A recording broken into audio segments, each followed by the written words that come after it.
다시 한번 인사드리겠습니다. 쫌립수어. 발음이 너무 좋으신 걸 보니까 꼭 캄보디아에서 다시 뵙고 이 인사를 좀 드리고 싶습니다. 할렐루야. 아멘. 저는 캄보디아에서 2010년부터 지금까지 13년간 선교를 하고 있는 정재욱 선교사라고 합니다. 우리 우상현 목사님과는 제가 인연이 깊습니다. 제가 또 목사님께로부터 받은 은혜가 많이 있습니다. 그래서 제가 전에 교회에 있을 때 목사님께서는 목사님으로 이제 총괄을 아동부를 총괄을 하시고 계셨고, 저는 이제 일개 전도사로서 제가 무슨 일만 있으면은 목사님께 가서 이렇게 상담을 받곤 했습니다. 그럼 그때마다 우리 목사님께서 그때 커피를 좋아하셔가지고 맥신 커피를 한 손에 이렇게 드시고 저한테 커피를 늘 대접해 주시곤 하셨습니다. 또 그리고 제가 지금 오늘 좀 감격스럽습니다. 왜냐하면은 저희 코로나 시절에 어디 이제 락다운이 돼가지고 밖에 나가지 못했습니다. 그래서 그때부터 어떻게 할까 하다가 유튜브로 좀 예배를 좀 찾아보게 되었습니다. 그러다가 우리 종암제일교회 또 유튜브 예배 영상이 이제 유튜브로 올라오게 된 걸 제가 보게 된 거예요. 그래서 제가 그때 일곱 교회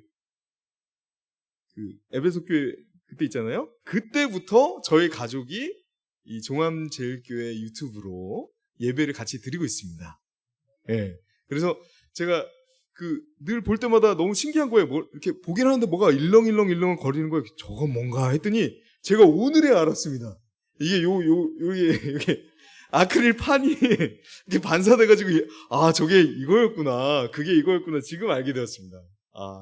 그래서 저에겐 좀 감격스럽고 텔레비전에서만 보던 곳에 제가 이렇게 서서 이렇게 말씀을 전할 수 있게 돼서 제가 너무 감격스럽습니다. 또 가끔 금요 예배 때 목사님께서 퀴즈도 또 내시더라고요. 그래서 이렇게 맞추시면 상품도 주신다고 하셨는데 저는 그 퀴즈를 맞췄습니다. 예. 그런데 캄보디아에 있어서 상품은 받지는 못하고 그랬던 기억이 있습니다. 예. 그러면 제가 이때까지 어떻게 좀 사역해 왔는지 살짝 또 영상을 통해서 저희 여러분과 함께 좀 나눠보도록 하겠습니다. 영상 좀 틀어주십시오. 예.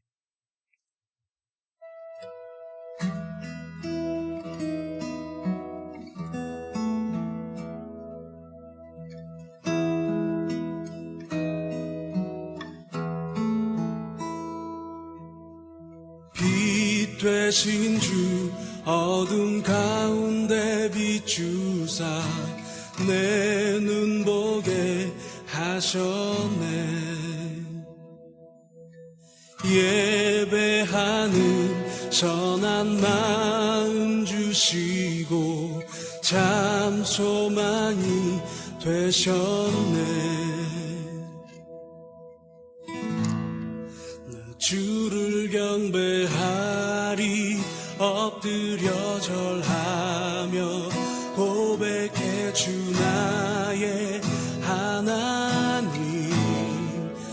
사랑스런 주님 존귀한 예수님 아름답고 놀라우신 주.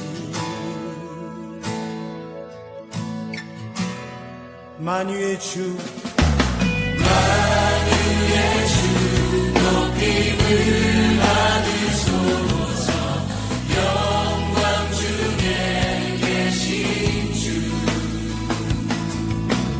겸손하게 낮고 전한 이 땅에 사랑으로 오신 주. 나 주를 경배하리 엎드려 절하리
주를 경배하리 엎드려 절하며 고백해 주 나의 하나님 사랑스러운 주님 존귀한 예수님 아름답고 놀라우신 주님 나 주를 경배하리 엎드려 절하며 고백해 주 나의 하나님 사랑스러운 주님 존귀한 예수님 아름답고 놀라우신 예, 할렐루야, 아멘. PPT 좀 띄워주시겠습니까? 예. 제가 13년 동안 정말 험한 세월을 보냈습니다. 이렇게. 제가 13년 차 선교사인데 13년 되신 분들하고 얘기를 하면 얘기가 잘 안 통합니다. 25년 정도 되신 분들하고 얘기를 해야지 얘기가 통할 정도로 제가 험한 세월을 많이 보냈습니다. 간단하게 말씀드리면 우리 우상현 목사님 누구보다 이 사실을 알고 계시고 제가 고난과 고통을 당할 때마다 위로해 주셨습니다. 캄보디아 선교를 갔는데 교회를 이제 멋있게 지어놨는데 그 계약 문제가 그 집사님께서 그 계약을 약간 잘못하시고 약간 이렇게 교회를 속이는 좀 일이 있어서 그 계약이 잘못되는 바람에 5년 만에 지었던 교회를 허물고 저희가 길바닥에 나앉게 되었었습니다. 그래서 그 중에서 이제 쓰러져서 이제 있었는데 주님께서 내가 너를 이 캄보디아의 프놈펜의 뚫곡이라는 마을로 내가 너를 파송한 것이 아니라 복음이 없는 곳에 또 교회가 없는 곳에 내가 캄보디아의 선교사로 너를 보내어노라 이렇게 말씀해 주셨습니다. 그래서 너는 이제 눈물을 거두고 교회가 없는 곳으로 가서 교회를 세우고 복음이 없는 곳으로 가서 복음을 전하라는 말씀으로 저를 일으켜 주셨습니다. 그래서 제가 눈물을 닦고 불끈 일어나서 그때부터 복음을 이제 시골로 가서 복음을 전하게 된 겁니다. 그래서 여러분 보셨죠? 영상? 예, 그래서 교회를 지금 이렇게 한 3개 정도 이제 교회를 개척하고 있고 계속해서 교회를 개척하고 있는 중입니다. 예, 다음 사진 보시겠습니다. 예, 저희 이제 처음 개척한 프레이클라에 있는 교회입니다. 그래서 프놈펜에서 남쪽으로 60km 지점에 있습니다. 그래서 아주 시골이고요. 거기서 복음을 지금 편만하게 전하고 있습니다. 저희 가족입니다. 예, 다음 장면 보십시오. 예, 그래서 저희 선교 사명이 뭐 간단합니다. 저희는 아무것도 뭐 복잡한 걸 하지 않습니다. 뭘 하냐면 제자를 훈련시킵니다. 그래서 제자를 열심히 훈련시켜서 그 제자가 졸업을 하게 되면 이 제자에게 교회를 개척을 시킵니다. 예, 요거 2가지만 합니다. 예, 이해되셨습니까? 예, 요 다음 사진 보십시오.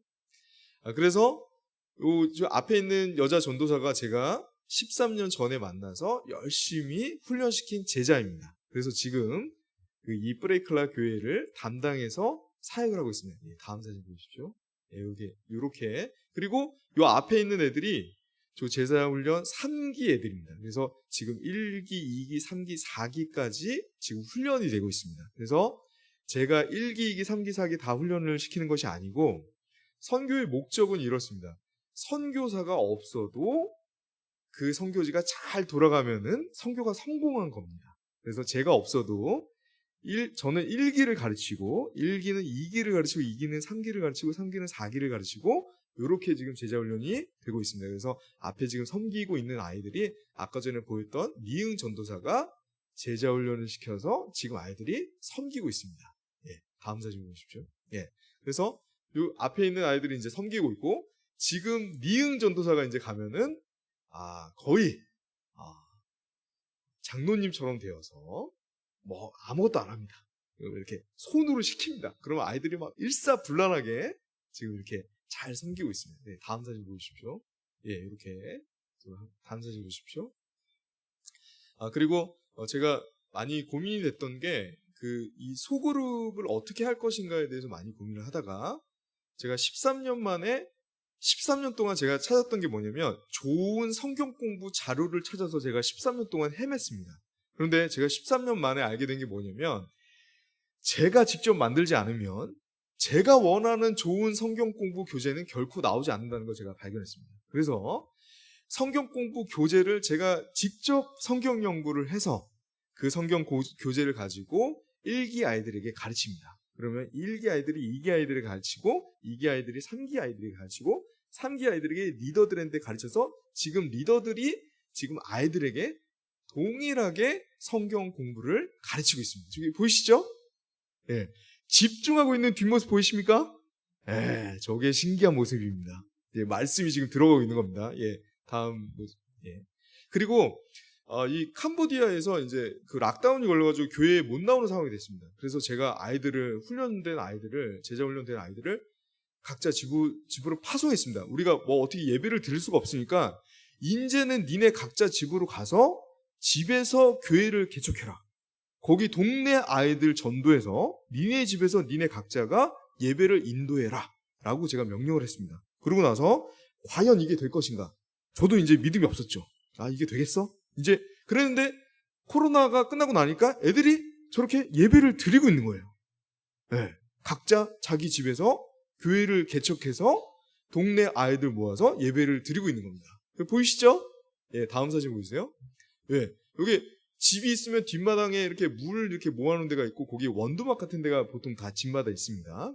거기서 모아가지고 마을 아이들 모아서 지금 리더들 각자가 자기 집에서 교회를 개척해서 예배를 드리고 있는 겁니다. 예, 그러니까 뭡니까?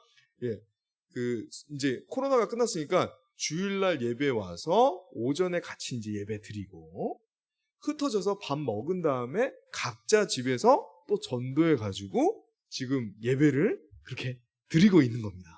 할렐루야. 네, 다음 사진 보세요. 네, 그리고 이제 저희가 첫 띠어에다가 교회를 개척을 했습니다. 그래서 저희가 몇 년에 걸쳐서 기도하고 전도하고 매주 가면서 이렇게 땅을 사고 또 건물을 세우고 그래서 이렇게 우리 종암제일교회 성도 여러분들께서 이제 헌금해 주신 헌금을 잘 모아서 저희가 교회를 건축을 했습니다. 예, 다음 사진 보세요. 예, 그래서 이게 건축하기 전 모습입니다. 예, 그래서 집 뭐 하나 빌려가지고 이렇게 열심히 이런 식으로 이제 처음엔 교회가 시작이 됩니다. 그러다가 이 아이들이 잘 정착하고 잘 자라고 나면은 교회에서 이제 헌금해서 돈을 모아서 땅도 사고 아까처럼 교회도 건축하고 이런 식으로 이제 진행이 됩니다. 다음 사진 보세요. 예, 그래서 지금 그 지역에 첫 띠어 교회에 있는 애들 지역에 전도가 많이 돼가지고 지금 아이들 모여가지고 지금 예배를 드리고 있는 장면입니다. 그래서 저기 서 있는 애들 보이시죠? 쟤네가 리더들입니다. 예, 조 마을 지역의 리더들이에요. 다음 사진 보세요. 예, 그래서 주중에는 방과후 학교처럼 이렇게 아이들 모아서 열심히 가르치고 있는 장면입니다. 예, 다음 사진 보세요. 예, 요 사역자입니다. 요 저희가 이제 13년 동안 훈련을 시켜가지고 얘네를 파송을 했습니다. 예, 드디어. 그래서 저 마을 지역에 가서 살면서 저 교회 뒤에 방을 조그맣게 사택처럼 이렇게 마련해 놨거든요. 거기에서 살면서 이제 열심히 저 지역을 섬기고 있습니다. 이 여자아이가 이제 송메이고 남자아이가 이제 팥입니다. 그래서 팥 전도사입니다. 예, 그렇습니다. 그래서 앞으로 계획은 저희 어떻게 되냐면 집 보이십니까? 조그만 집? 예. 저게 어떤 형태냐면 약간 이동식 주택처럼 돼 있습니다. 그래서 캄보디아에 이제 저게 있다는 걸 저희가 발견한 거예요. 그래서 농막처럼 저렇게 돼 있는데 한 7,000불 정도면 살 수 있는데 저런 집이 3m, 6m 정도 돼가지고 이제 돼 있는 겁니다. 안에 좀 보이세요? 다음 사진. 예, 안에가 이렇게 돼 있습니다. 그래서 지금 저희 계획은 뭐냐면 전도해서 저희가 전도 여행을 막 갑니다. 예, 단기 팀도 막 오시죠. 그래서 그 마을을 막 전도합니다. 교회도 없고 복음도 모르는 곳에 가서 막 전도합니다. 그러면 전도된 아이들 중에서 12살에서 13살 정도 애들 2-3명 정도를 결신자를 목표로 삼습니다. 그 결신자가 되면은 저희가 제가 성경 공부한 거 이게 파일을 한 명이 들고 가서 걔네를 매주 가서 이제 가르치는 거예요. 한 6개월 정도 지나면은 얘네들 가운데 누가 사역자가 될지가 정해집니다. 한 명을 사역자로 정해서 저희가 이제 파일을 이제 이 성경 공부 파일 교재를 보내는 겁니다. 소프트웨어는 이걸로 가는 거예요. 하나님의 말씀이 들어가는 겁니다. 그리고 그 하드웨어는 저런 거를 막 지어서, 예, 저런 거를 얘네가 어느 정도 잘 섬기고 잘 사역하겠다고 하면은 땅을 조그맣게 사고 저거를 딱 얹어놔서 그 마을에 교회로 개척을 할 계획을 세우고 있습니다. 할렐루야. 예. 요 사역 가운데 우리 종암교회 성도 여러분들께서 같이 캄보디아에 오셔가지고 복음이 없는 곳에 막 이렇게 복음을 같이 전하는 거예요. 막 전하고 달란트 잔치 기가 막힙니다. 이게 핵심입니다. 달란트 잔치를 막 합니다. 그러고 나서 그 아이들 만났던 애들 있잖아요. 다음에 다시 오시면 성도님들 뭐 기도하시고 헌금 모아주셔서 하면은 아무것도 없는 지역에 교회가 떡하니 세워져 있고 여러분들이 전도했던 그 애가 요거 들고 설교를 하고 있게 되는 겁니다. 이게 제가 꿈꾸는 우리 종암제일교회와 함께하는 개척의 역사. 캄보디아 편만하게 마을마다 교회를 그냥 막 미친 듯이 세워버리는. 그래서 제가 제자 학교 제자 우리 센터가 있는데 그 센터 이름을 뭐로 지었냐면 디사이플스 팩토리라고 지었습니다. 제자를 막 공장에서 찍어내듯이 막 교회를 막 공장에서 찍어내듯이 막 찍어내는 거예요. 그래서 마을을 제가 세보니까 13,000개 정도 마을이 있더라고요. 캄보디아에. 그래서 마을 하나에 저런 거 교회 하나씩, 그리고 그 마을 한 명을 교회를 섬길 수 있는 리더 3명씩. 그래서 36,000명 정도 리더를 쫙 이렇게 합니다. 어렵지 않습니다, 여러분. 왜냐면 이제 이렇게 제가 계산을 해보니까 한 8세대 정도 가면은 3만 명 정도 되더라고요. 이렇게 지금 5세대 하고 있는데 계획만큼은 잘 안 되고 있습니다. 그렇지만 한 10세대, 12세대 정도 가면은 3만 명 정도 되지 않을까. 그리고 소프트웨어를 이렇게 하는 겁니다. 아시겠죠? 예, 말씀 들어가도록 하겠습니다. 제가 시간을 너무 많이 써가지고 빨리 가도록 하겠습니다. 오늘 성경 본문은 여러분 잘 다루지 않는 본문입니다. 아동부 때, 그리고 감격적인 제가 이 사실을 말씀드리면은 그 아이들 PPT 성경 공부 교재 1번이 오늘 본문입니다. 그러니까 오늘 했던 말씀 그대로를 제가 설교화시켜서 여러분과 함께 나누는 겁니다. 예. 1과 가인과 아벨. 예. 감격스럽습니다. 아동부 때 이 성경 말씀 배운 후로는 잘 접하지 않습니다. 저도 그랬고. 그래서 연구하기가 참 그렇게 쉽지 않은 본문입니다. 그런데 오늘 본문 이후에 나오는 말씀을 보게 되면 가인의 후손의 얘기가 뒤에 펼쳐집니다. 그리고 또 뭐가 나오냐면 셋의 계보가 나옵니다. 이 얘기가 무슨 얘기입니까? 무슨 얘기냐면 바로 이 본문 이후로 인류가 2가지 종족으로 나뉘어지게 된다는 말입니다. 바로 한 종족은 가인의 자손이고 다른 한 종족은 아벨의 자손, 셋의 자손이 된다는 말입니다. 무서운 말씀이죠. 가인처럼 살아가게 된다면, 가인의 행동 패턴으로 살아가게 된다면 그 사람은 가인의 종족이 될 것이고, 아벨의 행동 패턴으로 살아가게 된다면 그 사람은 아벨의 종족이 된다는 것입니다. 말씀을 살펴보겠습니다. 여러분, 무슨 일이 일어났습니까? 아담과 하와가 에덴 동산에서 쫓겨난 이후에 가인과 아벨을 낳게 됩니다. 아벨은 목축을 업으로 하였고 가인은 농사를 업으로 하였습니다. 그리고 3절 보면 어떻게 되어 있죠? 세월이 지난 후에 가인과 아벨은 하나님 앞에서 제사를 드리게 됩니다. 결과는 어떻게 되었습니까? 저와 여러분이 알다시피 하나님께서는 가인의 제사는 받지 않으시고 아벨의 제사는 받으시게 됩니다. 그렇다면 여러분, 왜 가인의 제사는 받지 않으시고 아벨의 제사는 받으셨을까요? 바로 이 질문이 성경이 우리에게 요구하는 오늘 본문의 질문입니다. 제가 어렸을 적 주일학교에서 저는 선생님께로부터 이 말씀을 배웠습니다. 그때 가인의 제물 그림 이렇게 선생님이 열심히 그려가지고 이렇게 보이시고요. 아벨의 제물 그림 막 열심히 그려서 보이셨어요. 그때 제가 기억이 나는 게 뭐냐면, 그러니까 막 볕단이 있는데 알곡은 없고 막 썩은 그림이었어요. 썩은 그 가인의 어떤 농사 제물이었고, 아벨의 것은 양이 이렇게 있는데 양이 너무 통통하게 이제 살찌고 막 활짝 웃고 있는 그런 그림이었습니다. 여러분 비슷하십니까? 네, 그런 그림을 이제 봤습니다. 그래서 아벨은 좋은 거를 들여서 하나님께서 받으셨고, 가인은 썩어 문드러지는 걸 드려가지고 받지 않으셨다. 그래서 제가 그때 적용을 뭐 했냐면, 돈을 열심히 다리미로 다려서 하나님께 내야 된다. 뭐 이런 거를 적용점으로 이제 삼았습니다. 옛날에는 헌금 드릴 때 다 돈을 다리미로 펴가지고 준비해가지고 하나님께 드렸습니다. 그러셨죠? 예, 그랬습니다. 그런데 커서 성경 말씀을 찬찬히 읽어보았는데, 성경 말씀을 아무리 열심히 연구를 해도 가인의 재물이 형편없었다는 얘기는 성경 말씀엔 등장하지 않습니다. 3절 읽어보겠습니다. 3절 읽어보겠습니다. 시작.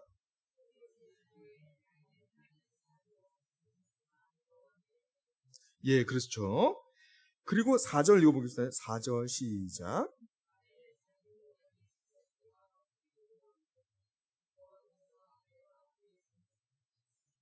예, 그렇습니다. 예, 그런 얘기 없죠? 예, 가인의 재물이 형편없는 예물을 드려서 하나님이 안 받으셨다, 이런 얘기는 없습니다. 그런데 아벨의 재물을 자세히 말하는 것을 보니까 아벨은 재물을 정성스럽게 준비했구나, 이런 거는 저희가 부인할 수 없었습니다. 자, 그렇다면 여러분, 하나님께서는 왜 가인의 재물은 받지 않으셨을까요? 성경의 모든 답이 나와 있습니다. 함께 6절, 7절 말씀을 읽어보겠습니다. 6절, 7절 말씀입니다. 시작. 분하여함은 어찌 되며 안식이 변함은 어찌 됩니까? 내가 선을 행하면 어찌 맛을 듣지 못하겠느냐? 선을 행하지 아니하며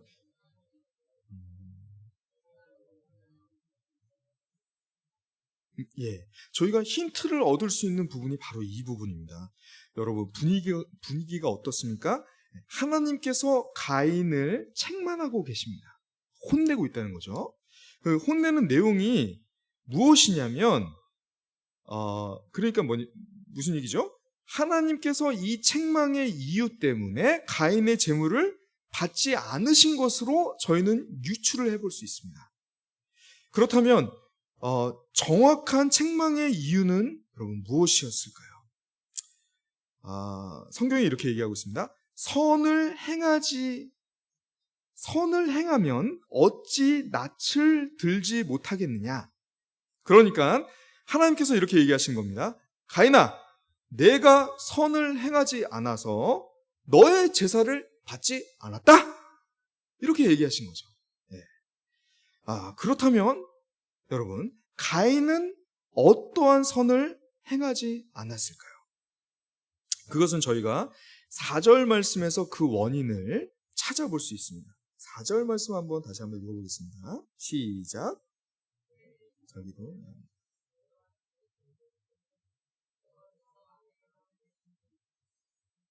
예. 여러분 잘 따라하고 계십니까? 예, 이해되고 계시죠? 예, 감사합니다. 제가 이렇게 마음이 급해서 빨리 하고 있습니다. 4절에서 이 NASB 성경이라는 게 있습니다. New American Standard Bible이라는 성경이 있는데 그 성경은 좀 더 원문에 가까운 영어 번역본입니다. 영어 성경입니다. 이 NASB 성경은 이 본문을 이렇게 번역했습니다. 뭐라고 얘기했냐면 on his part. 요 문장이 추가가 되어 있습니다. 다시 한번 제가 한글말로 한번 해보겠습니다. 아벨은 자기도 양의 첫 새끼와 그 기름으로 드렸더니 라는 성경 말씀 앞에 NASB는 이렇게 번역했습니다. 그의 목 안에서 라는 문장이 삽입된 것입니다. 즉 이렇게 번역할 수 있습니다. 아벨은 그의 몫에서 자기도 양의 첫 새끼와 그 기름으로 드렸더니 이렇게 얘기할 수 있습니다. 사랑하는 여러분, 그의 몫이라고 하는 말은 과연 무엇을 의미할까요? 여러분, 그의 몫이라는 말은 이런 상황을 의미합니다. 아벨은 목축을 열심히 했습니다. 그리고 1년 지나서 이 하나님께 예물을 드린 게 아닙니다. 세월이 지나서라고 되어 있습니다. 무슨 얘기죠? 어떤 일정 시간, 3년이 될 수도 있고요, 5년이 될 수 있고요. 그러나 양의 첫 새끼가 죽지 않은 걸로 봐서는 한 2년, 3년 이 정도가 되지 않았을까 유추하고 있습니다. 그래서 일정 시간이 지나자 양들이 많아졌습니다. 그리고 목축도 많아졌습니다. 여러분, 이게 많아졌죠. 아벨이 다 키웠습니다. 여러분, 이게 누구 재산입니까? 예, 아벨 재산입니다. 그렇죠? 아벨 거잖아요. 자기가 키웠으니까. 그런데 그 자기 재산에서 아벨은 몫을 나눴다는 거예요. 이거 다 내 건데, 내가 다 키운 건데, 내가 다 한 건데, 요거를 분할했다는 거예요. 분할해서 몫을 나눠서 어떻게 했냐면, 양이 이만큼 있는데 요만큼은 아버지 드려야지 이렇게 얘기하고, 아버지 누굽니까? 아담 드린 거예요. 요만큼은 어머님 드려야지. 어머니 누굽니까? 네, 하와입니다. 아담과 하와, 뱀한테 넘어갔던 그 사람들이 동일한 사람들이에요. 그리고 다시 요만큼을 구분해서 형을 준 겁니다. 네. 그렇게 이해하면은 우리가 그 몫에서라는 성경 말씀을 우리가 이해할 수 있다는 거죠. 4절을 다시 보면 이렇게 얘기하고 있습니다. 여호와께서 아벨과 그의 제물을 받으셨으나 제물만 받으신 게 아니라 아벨도 같이 받으신 거예요. 예, 이게 무슨 것을 의미합니까? 아벨을 받으셨다는 얘기는 아벨의 그동안의 생각, 아벨의 그동안의 가치관, 아벨이 그동안 했던 모든 행동 양식들, 아벨이 어떻게 마음을 쓰고 어떻게 살아왔는지, 아벨의 성격 자체, 아벨의 그 인품 자체, 성품 자체를 받으셨다 하는 이야기가 됩니다. 그래서 하나님께서 최후의 심판에서 아벨 너의 삶이 옳았다 라고 하시며 제물을 흠양하신 것입니다.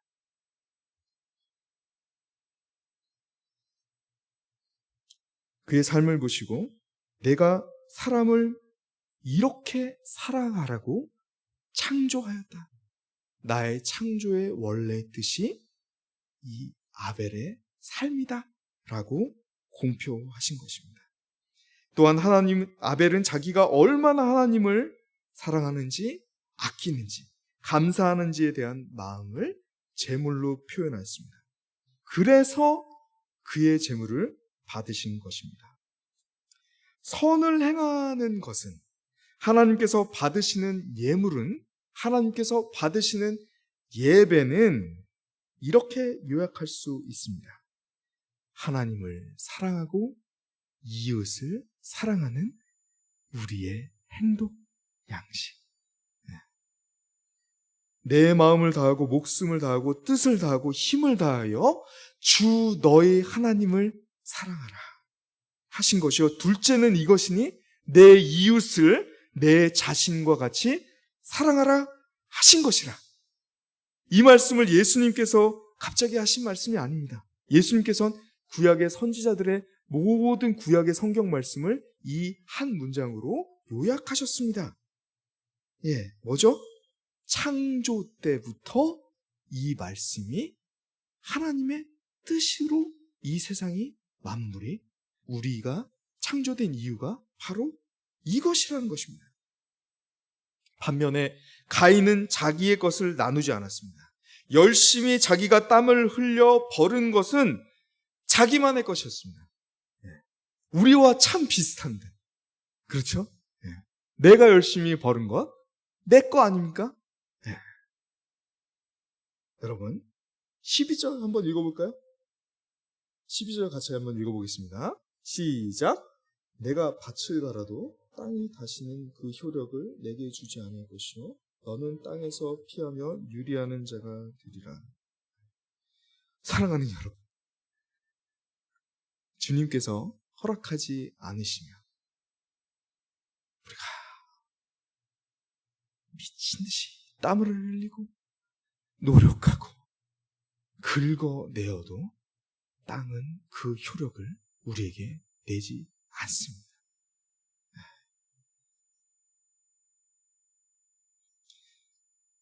가인은 아버지 어머니께도 자기의 몫을 나누지 않았습니다. 아벨에게도 주지 않았습니다. 9절에 보면 이 말씀이 우리의 귓전을 때립니다. 내가 알지 못하나이다. 내가 내 아우를 지키는 자니까. 우리는 이 가인의 대답에 마음이 더 실립니다. 우리는 늘 이 말이 뭐가 틀렸어? 라고 성경 말씀을 읽을 때마다 궁금해하죠. 그러나 성경은 우리가 가족을 보호해야 한다고 가르치고 있습니다. 2절에서 성경 말씀은 이렇게 펼쳐집니다. 가인의 아우 아벨. 그 말은 무슨 뜻입니까? 가인이 마땅히 아우인 아벨을 사랑으로 돌보아야 한다는 것을 성경은 말하고 있습니다. 그러나 가인은 동생을 전혀 돌보지 않았습니다. 너는 너, 나는 나.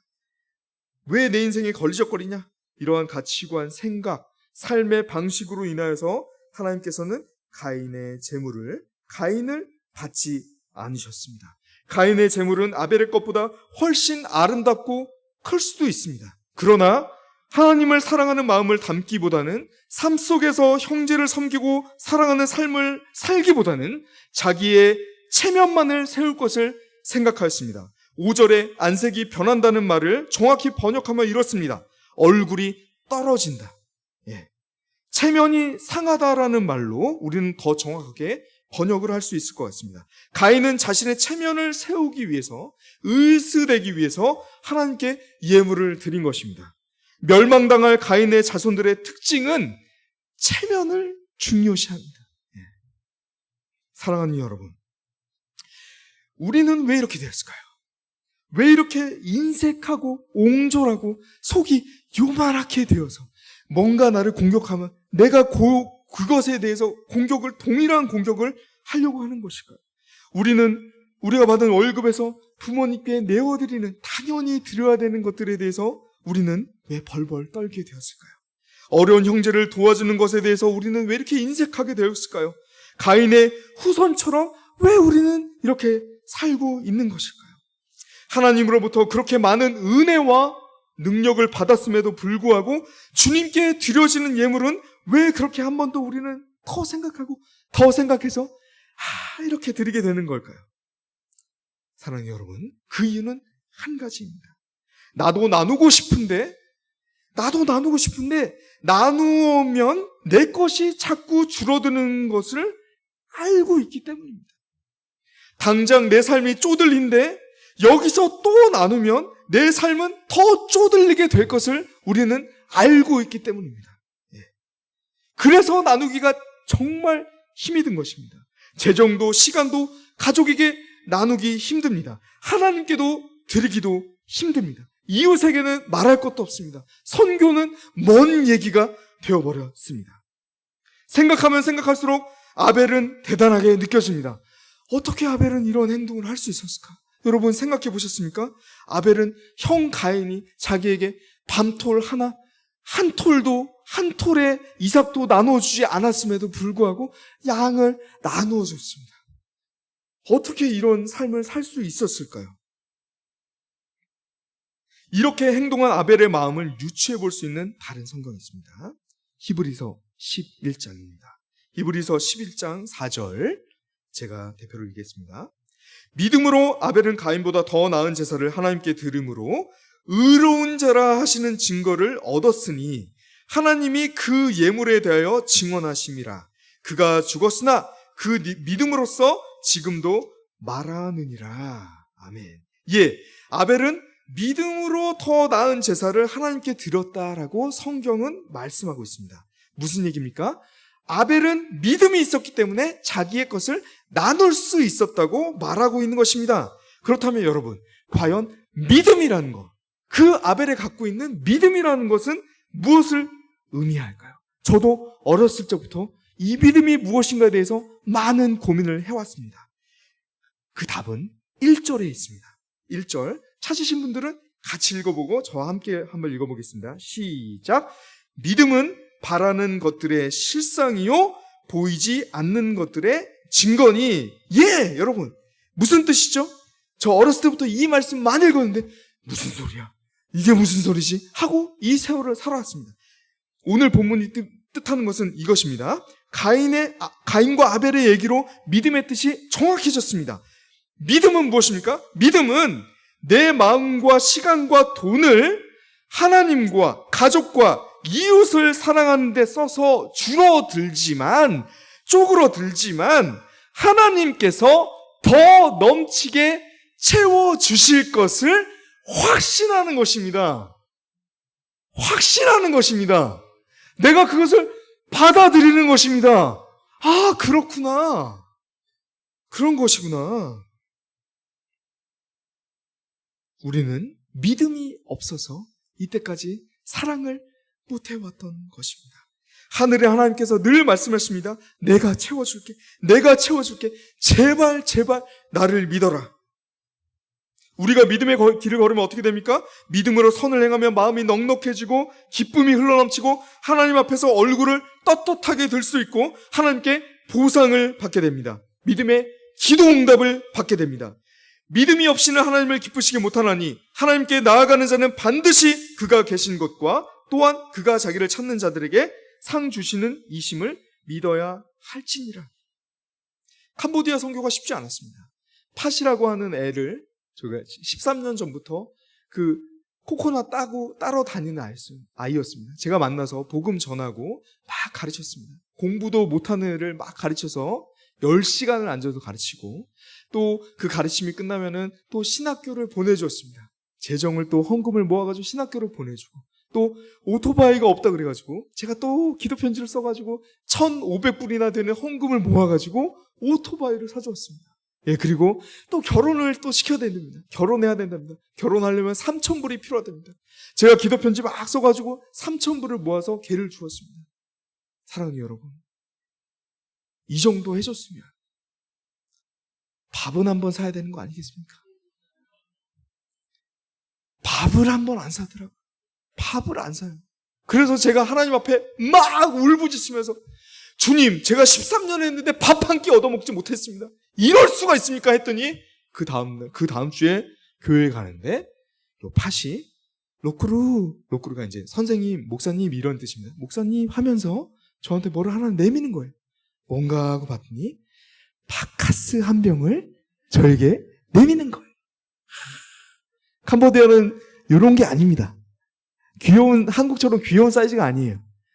콜라 캔 사이즈입니다. 그 정도는 먹어야지 정신이 옵니다. 요거 먹어서는 정신이 오지 않습니다. 제가 그 바카스 캔 하나 받아들고 얼마나 기뻤는지 모릅니다. 13년 동안 야, 내 인생 드디어 성공했다. 선교사로서 내가 내가 한마디 얘기 꺼내지 않았는데 바카스를 내가 자발적으로 받았다. 그래서 제가 이거를 막 아껴 먹었습니다. 아내한테 들고 와서 여보, 팥이 나한테 바카스를 줬어. 그러니까 아내가 막 울글불글, 나는 못 받아봤는데, 나는 커피 한 잔 못 받아봤는데 당신은 어떻게 이런 호사를 부리냐고 막 부러워합니다. 사랑하는 여러분, 제가 어떤 마음이 들었겠습니까? 결혼만 시켜주겠습니까? 집도 사주고 차도 사주고 제가 있는 거, 갖고 있는 거 모든 거 다 쏟아 부어서 우리 팥에게 주고 싶지 않았겠습니까? 네. 그날 밤 주님께서 저에게 말씀하시더라고요. 재우가 좋니? 좋습니다, 주님. 날아갈 것 같아요. 전 지금 죽어도 상관이 없습니다. 주님께서 저에게 말씀하시는 거예요. 재우가, 너도 나한테 바카스 한 병만 타오. 곰곰이 생각해보니까 제가 똑같이 살고 있는 거예요. 네. 주님께, 우리가 여러분, 주님께 바카스 한 병 드리면, 팥이 저한테 바카스 한 병 드리면 그거 1,000원입니다. 1,000원 쓰면 자기 월 용돈이 줄어들겠죠. 걔한테는 큰 돈일 겁니다. 그렇지만 그것을 주었을 때 제가 걔한테 쏟아 부을 앞으로의 어마어마한 그 기쁨의 선물들은 감당하지 못할 것입니다. 하나님도 똑같으십니다. 네, 똑같습니다. 우리가 작은 바카스 한 병 딱 드릴 때 주님께서 받으시고, 우와, 얘가 드디어 나한테 바카스 줬어 하면서 천국에서 북치고 장구치고 축제가 벌어질 겁니다, 여러분. 사랑하는 여러분, 이 가인과 아벨 사건 이후로 인류는 두 가지 종족으로 갈라집니다. 아벨의 후손과 가인의 후손, 선을 행하는 자와 선을 행치 않는 자, 믿는 자와 믿지 않는 자. 사랑하는 여러분, 어떤 종족이 되기 원하십니까? 아벨의 후손이 되어서 선을 행하는 자가 되어서 자신의 것을 나누어 하나님을 사랑하고 이웃 사랑하는 자가 되어서 주님을 기쁘시게 하며 놀라운 일들을 맛보고 천국에 들어가는 믿음의 사람이 되시지 않으시겠습니까? 사랑하는 여러분, 선을 행하는 것의 반대말이 무엇인지 아십니까? 악을 행하는 거라고요? 아닙니다. 선을 행하는 것의 반대말은 선을 행치 않는 것이라고 성경은 말하고 있습니다. 가인이 죄를 다스렸다면 아벨을 죽이지 않았을 것입니다. 질투심을 자제하는 것이 죄를 다스리는 방법이 아닙니다. 죄악에 빠지지 않는 방법은 단 하나, 선을 행하는 것입니다. 하나님을 사랑하고 이웃을 사랑하는 그 방법 하나만이 우리를 죄악의 구렁텅이에서 구출해낼 수 있습니다. 우리가 선을 행하지 않으면 7절에 죄가 문에 엎드려 있는이라고 말하고 있습니다. 원문의 표현은 뭐냐면 야수가 삼키려고 으르렁거며 바닥을 웅크리고 바닥을 긁고 있는 이 장면을 의미합니다.